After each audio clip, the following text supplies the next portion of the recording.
안녕하세요. 성경 속 감추어진 비밀들을 Q&A로 풀어보는 바이블 톡 시크릿 시간입니다. 짝짝짝.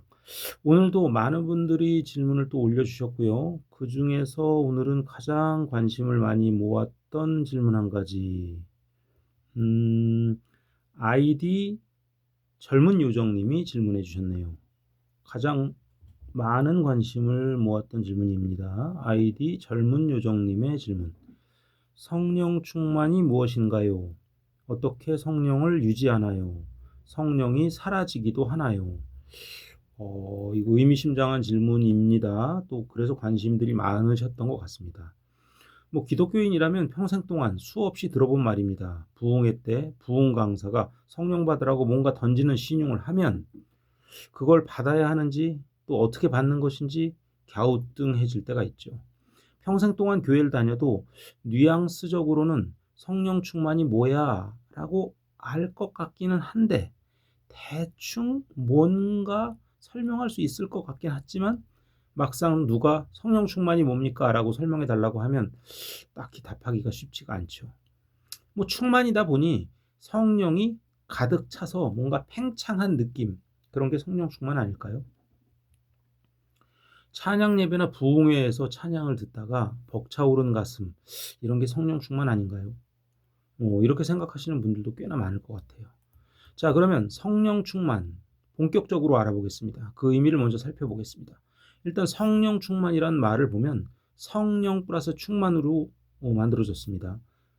성령이 가득 찬 상태라는 건 뉘앙스적으로 우리가 충분히 알 수 있을 것 같아요. 성경은 성령의 계시이기 때문에 성경과 관련된 용어 역시 육체를 가진 우리의 오감이나 육을 가진 혼으로, 우리의 혼으로 판단해서는 그 성령의 말씀을 깨닫는 것은 매우 요원해질 수 있습니다. 성령에 대한 이해가 먼저 필요하겠죠. 그러려면 먼저 이 시간 이 방송을 듣고 계시는 청취자분들 그리고 시청자분들은 자신의 영을 여십시오. 자신의 영을 열어야 성령과 비로소 만나게 됩니다. 우리의 욕심과 욕망, 우리가 이루려고 하는 우리의 의지, 노력 이런 것으로는 성령과 접할 수 없습니다. 우리의 영이 먼저 맑게 되어야 되고 우리의 영이 깨끗해야만, 그리고 성령님을 간구해야만 만날 수 있습니다. 먼저 성령에 대한 이해가 필요할 것 같습니다. 성령은 인격적인 존재입니다.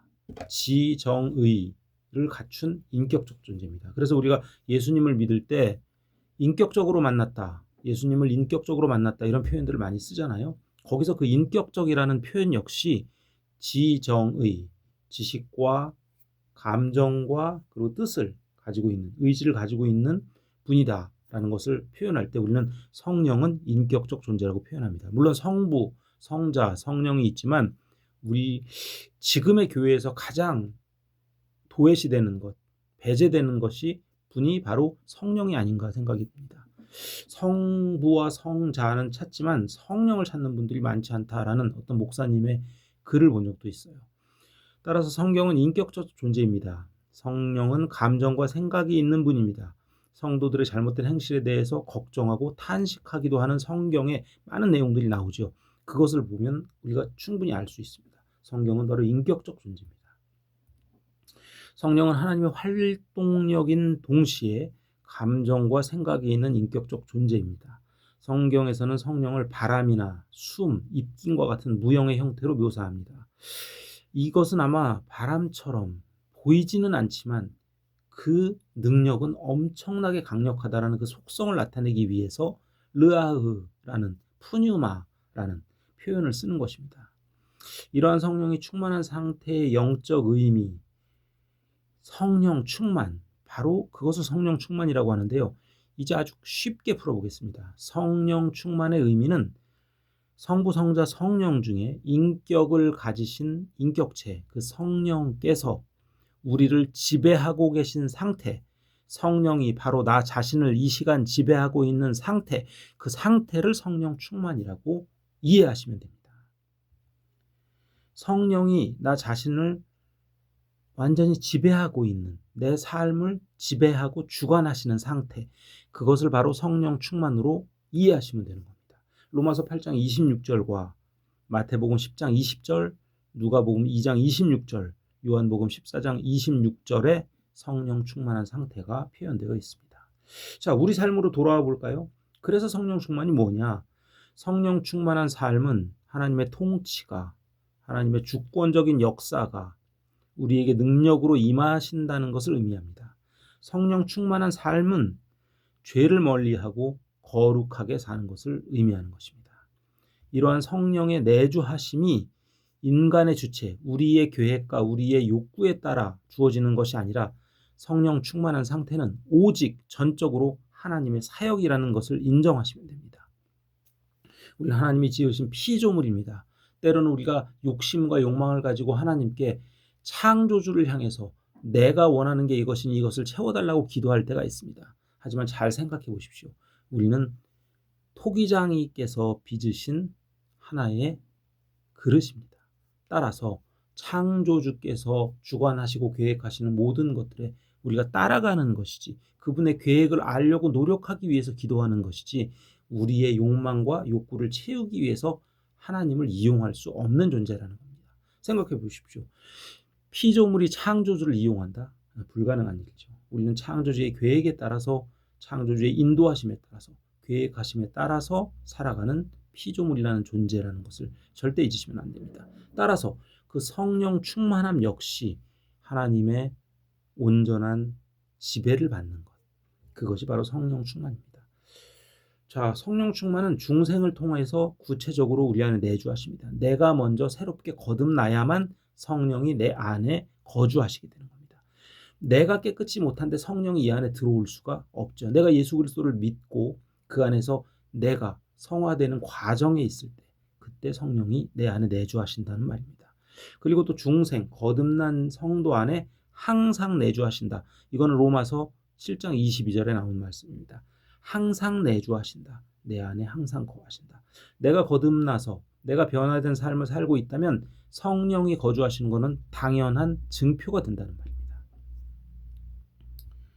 자, 성령 충만을 받는 방법에 대해서 보죠. 내주하신 성령의 지도와 인도함을 받는 그 자체를 성령 충만이라고 합니다. 어떤 공간적으로 뭔가가 가득 차서 내 감정과 울분이 가득 차서 기쁨이, 감동이, 이런 것은 성령 충만이라고 하는 것이 아닙니다. 그건 인간의 그냥 오감 중에 감동이 작동한 것일 뿐입니다.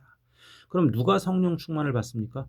헌신된 사람들이 받을 수 있습니다. 아까 말씀드린 대로 거듭나야 하고 헌신된 사람들이 받을 수 있습니다. 요한일서 4장 13절과 사도행전 6장 3절 5절에 나와 있는 말씀입니다. 그럼 성령 충만은 오늘 질문에서와 같이 계속 유지가 가능한가? 계속적인 경험으로 유지될 수 있습니다. 사도행전 13장 52절과 에베소서 5장 8절에 나옵니다. 그럼 성령 충만이 사라지기도 합니까? 그렇죠. 성령을 근심케 할 때 내 안에서 성령이 소멸될 수도 있습니다. 이건 에베소서 4장 30절, 데살로니가전서 5장 19절, 마태복음 12장 32절 등지에서 확인이 됩니다. 자, 그러면 성령 충만을 해서 뭘 얻겠느냐? 성령 충만의 필요성에 대해서 생각해 볼 수 있는데요. 오늘 주신 답을 이 성경 말씀의 비밀에서 깨달을 수 있습니다. 고린도전서 2장을 펼쳐보겠습니다. 예, 지금 화면에 나오고 있으니까 성경책을 찾기 어려우신 분들은 화면을 보셔도 됩니다. 그리고 이 방송을 보시는 분들은 자막 버튼을 꼭 누르고 보시면 제가 말씀드리는 것들이 자막에 쭉 나오니까 조금 더 읽기 편하실 수 있습니다. 자, 오늘 질문에 대한 답변을 드리겠습니다. 성령 충만의 필요성. 고린도전서 2장 4절에서 5절 말씀을 읽겠습니다. 내 말과 내 전도함이 지혜에 권하는 말로 하지 아니하고 다만 성령의 나타나심과 능력으로 하여 너희 믿음이 사람의 지혜에 있지 아니하고 다만 하나님의 능력에 있게 하려 하였노라.